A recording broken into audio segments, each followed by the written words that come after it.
Hi there, yes, you. Today, let us talk about the word surrender. Surrender is a word commonly implies defeat or losing in a battle per se.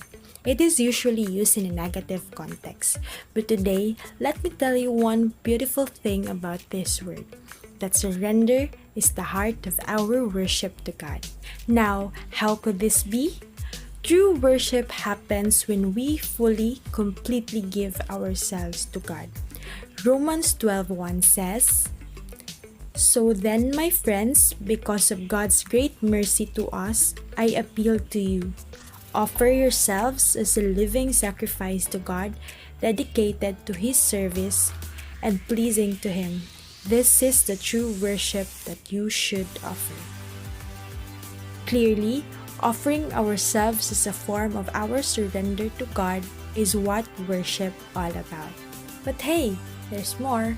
We must be very careful of these three barriers that could block our total surrender to God: fear, pride, and confusion. So how do we surrender ourselves to God? First, we have to trust in Him. Trust is very essential ingredient to surrender.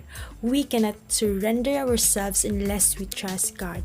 But we cannot trust God too if we do not know Him and how much He loves us. The more we realize that God loves us, the easier surrender becomes. Remember this: God loves you infinitely more than you can ever imagine. Second, obey God. Surrendering to God is best demonstrated in obedience. Surrendered people obey God through obeying His word. You know you're surrendered to God when you rely upon Him to work things out instead of you trying to manipulate things in your life. Let go and let God. With this being said, allow me to cite the supreme example of total self-surrender, and it is Jesus. The night before He was crucified, Jesus surrendered Himself to God's plan and prayed, "Father, if you are willing, please take this cup of suffering away from me. Yet, I want your will to be done and not mine." As we can see, Jesus did not impose anything towards God. Instead, He affirmed that God can do anything for Him. So why do we need to surrender ourselves to God? Because there's what the Bible calls blessings of surrender. This tells us that when you and I fully surrender ourselves to God, we experience peace, we experience freedom, and we experience God's power in our lives. Surrendered people are the ones God uses. Thus, surrendering to God should not weaken us, but it should strengthen us, and see for ourselves that there's nothing more powerful than a life surrendered in the hands of our God.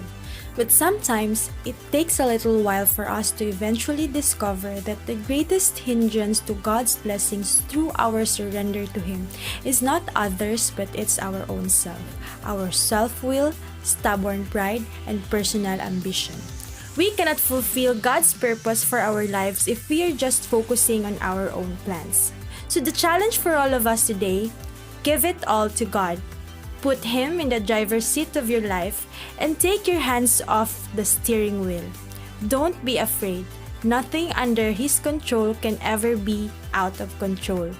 Mastered by Christ, you can handle anything. Surrender is not the best way to live.